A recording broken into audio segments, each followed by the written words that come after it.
Donc là, je prends cette formidable clé USB que j'avais tout à l'heure. Je vais le mettre dans mon magnifique serveur qui est à côté de moi. Voilà. Et je vais tout simplement le démarrer. Donc vous n'allez absolument rien louper de cette magnifique séquence de démarrage. Alors je ne sais pas si vous l'aviez vu ou pas, mais en bas, il y a marqué effectivement que je pouvais sélectionner F9 pour choisir la séquence de boot, la séquence de démarrage. Donc en l'occurrence, là, j'aurais pu rentrer dans le BIOS, tout ça, mais j'ai simplement sélectionné la phase de boot. Est-ce que je veux démarrer sur un disque dur ou directement sur ma clé USB? Et en l'occurrence, j'ai dit que je voulais sélectionner une séquence de boot que voilà. Je vais quand même checker que vous le voyez bien à l'écran. Bon, c'est pas forcément super parlant avec les reflets, mais ça ira mieux tout à l'heure. Le premier, c'est Optical Drive, donc j'ai pas de CD. Et le deuxième, c'est ma USB Drive, device, pardon, et ce qui correspond donc du coup à la détection de ma clé USB. Je vais faire USB device, et là, le prochain message, vous l'avez peut-être pas vu parce que j'ai pas cadré correctement avec ce superbe organisation, mais on me demandait d'appuyer sur une touche pour lancer la séquence d'installation d'Hyper-V Server. Donc en l'occurrence, j'ai appuyé sur espace, appuyé sur la touche qui vous fait plaisir. Là, vous le voyez absolument pas, mais grosso modo, dans les différentes options qu'on vous demande, c'est français, français, français. Langue à installer, format de l'heure et de la monnaie, et clavier ou méthode d'entrée. Donc je fais suivant, et là après j'ai plus qu'un seul bouton, c'est installer maintenant. Je clique sur installer maintenant. Vous êtes impressionné, hein, il y a vraiment une grosse complexité, une dextérité à avoir au niveau de la souris pour faire ces deux clics. Donc partant de là, il n'y aura plus qu'à attendre qu'on nous propose des options un peu plus avancées, du style accepter le contrat de licence par exemple.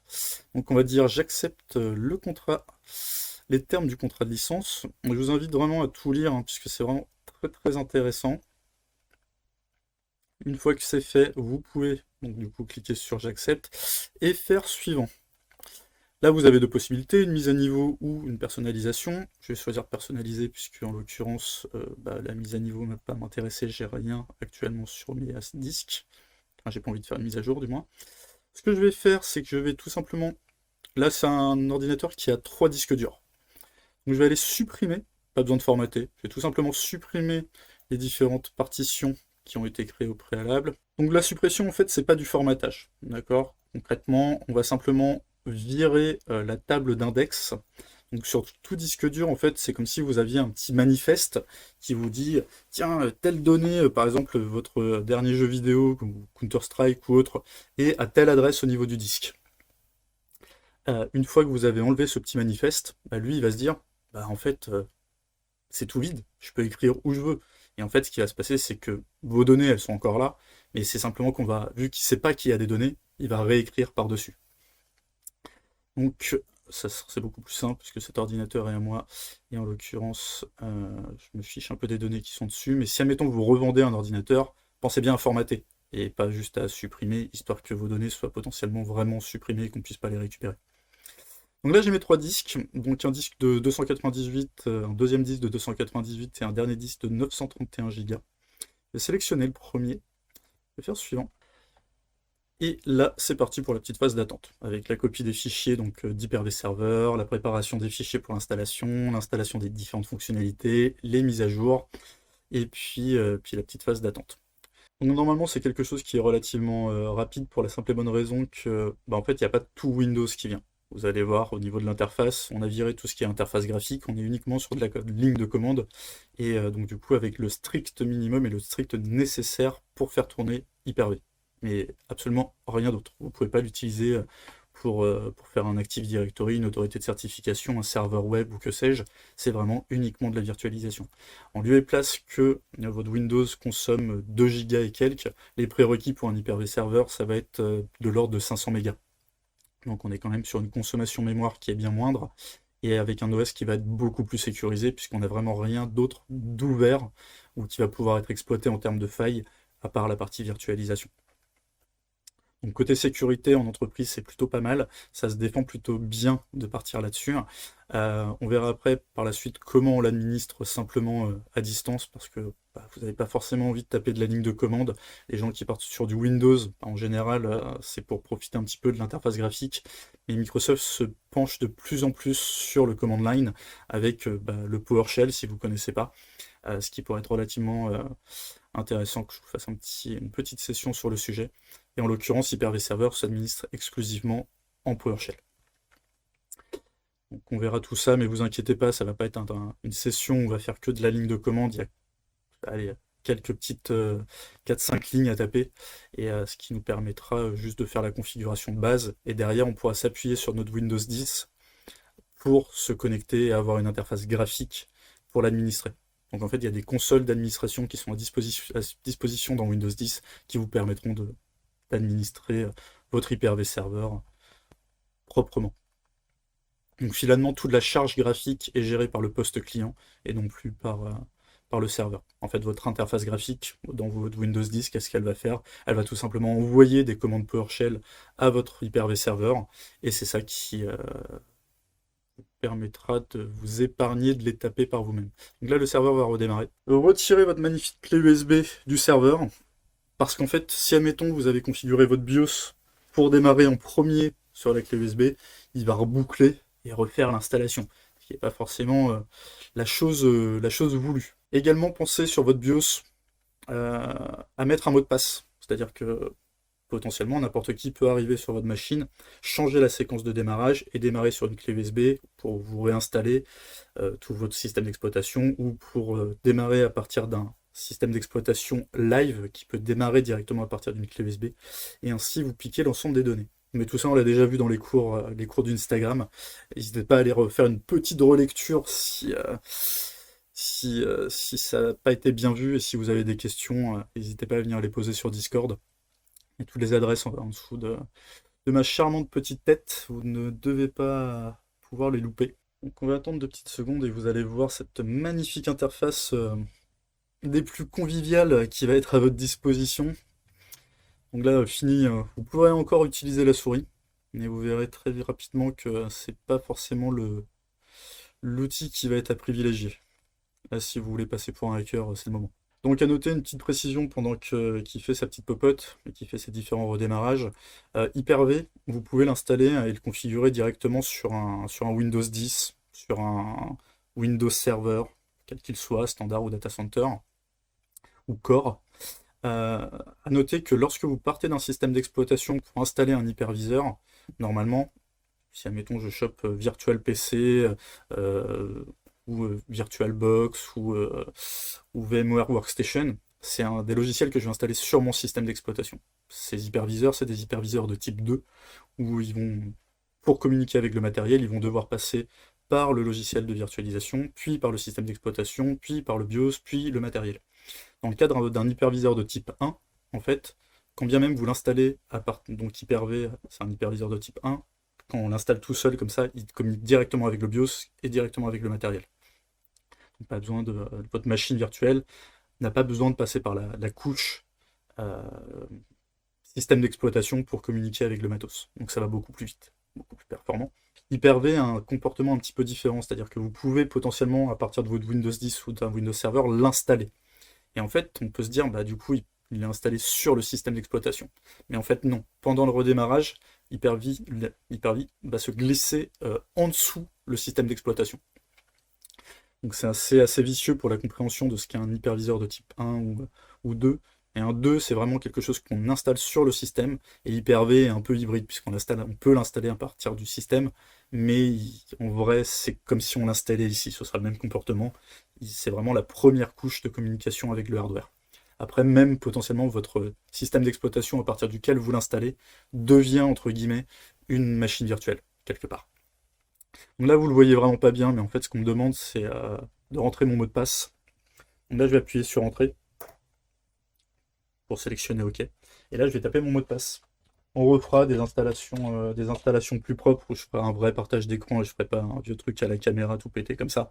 Mais là, c'était vraiment pour vous montrer comment on part d'un système physique, parce que ce sera le premier serveur de l'infrastructure IT Monkeys. Donc tant qu'à faire. Autant que vous voyez absolument tout.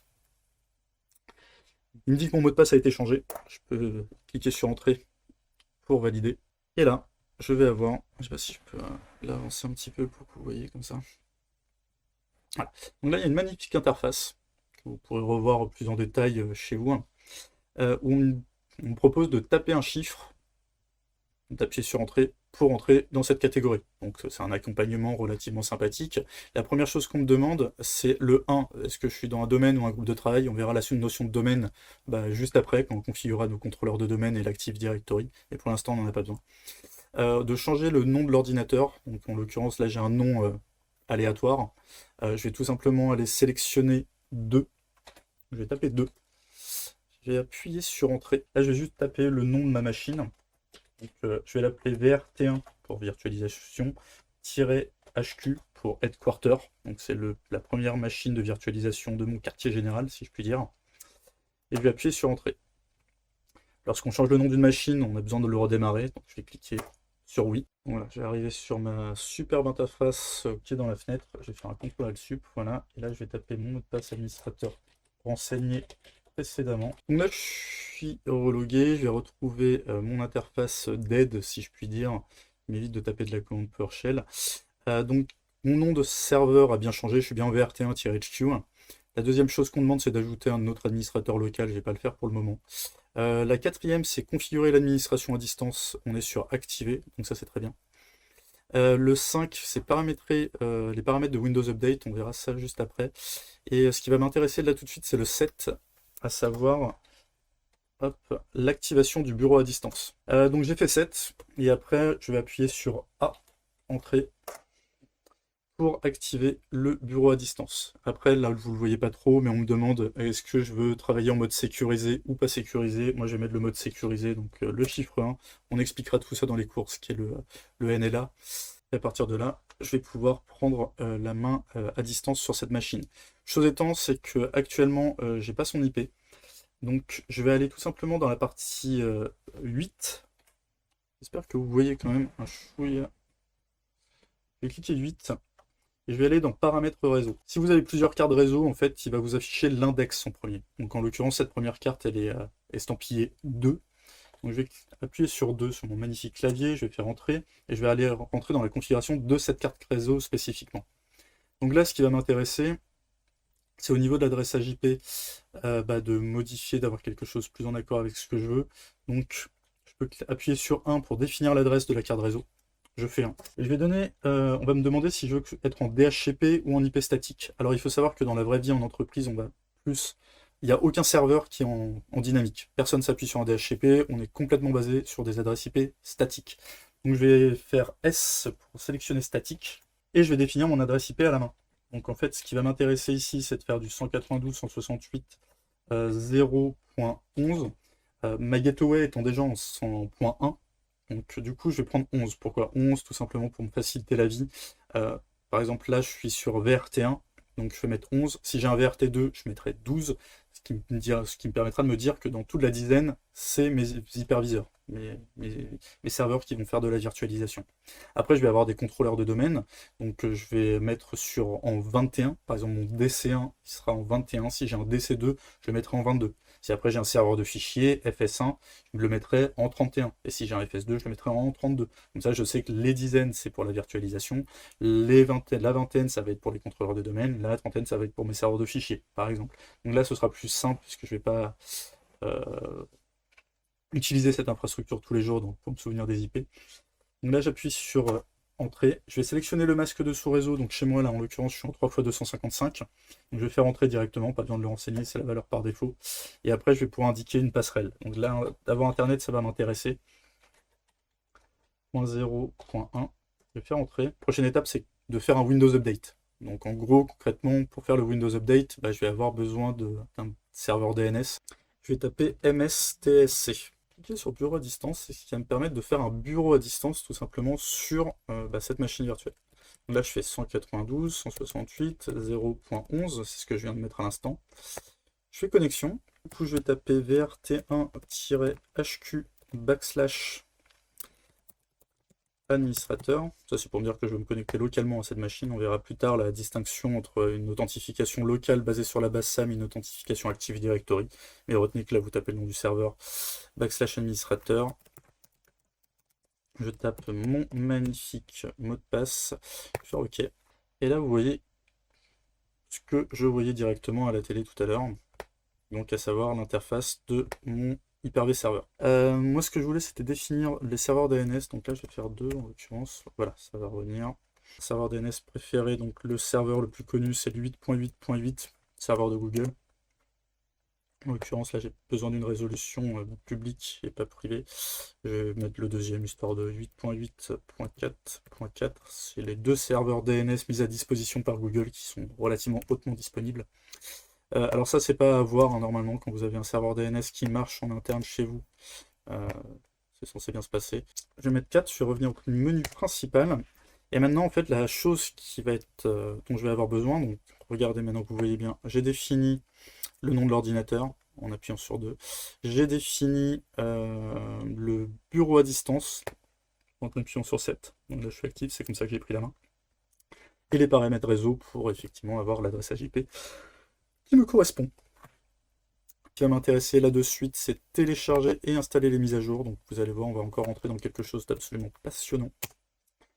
Je fais 6 et il me demande, donc du coup, qu'est-ce que je veux télécharger? Je vais mettre tout, donc je vais mettre un magnifique T et je vais faire entrer. Donc il va rechercher l'intégralité des mises à jour, que ça soit de sécurité facultative au niveau de Windows Update.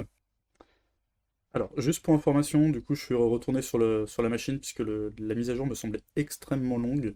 Et effectivement, en fait, j'ai bien fait, puisqu'à priori, en bureau à distance, on va pas récupérer le petit pop-up qui dit est-ce que tu veux redémarrer? Donc, concrètement, il va juste manquer une étape dans cette vidéo où je vous invite à ne pas faire le bureau à distance, mais à rester devant la machine et d'attendre le petit pop-up qui vous dit est-ce que tu veux redémarrer? Les mises à jour ont été faites. Du coup, là, on peut voir effectivement la suite de l'installation, donc on aurait pu attendre très longtemps. Donc, de votre côté, essayez d'éviter le mode bureau à distance, à part si vous voulez faire une petite démonstration à votre famille. Mais sinon, dans l'idée, effectivement, sachez que Hyper-V Server nécessite, au niveau de ce pop-up, d'être directement sur l'écran connecté à la machine. Donc, me concernant, on va refaire exactement la même manipulation, à savoir refaire les mises à jour pour vérifier qu'il n'y en a pas d'autres. Donc, on va refaire un 6. Donc, on va refaire T. On serait bien passé, mais effectivement, c'est complètement nécessaire pour, alors surtout dans mon cas, pour avoir un niveau de compatibilité au top d'un point de vue sécurité de ce qu'attend mon poste client, donc mon Windows 10 et ce que peut fournir le serveur. Donc, les dernières mises à jour sont complètement requis. Encore une fois, effectivement, un redémarrage était nécessaire, mais cette fois on a vu le pop-up ici. Bon, bah, très bien. Ça se trouve c'était simplement le fait que j'ai bougé les fenêtres et il n'a pas pu revenir au premier plan. À tester de votre côté, vous me direz si, combien de temps vous avez passé à attendre que ce bouton vous soit proposé.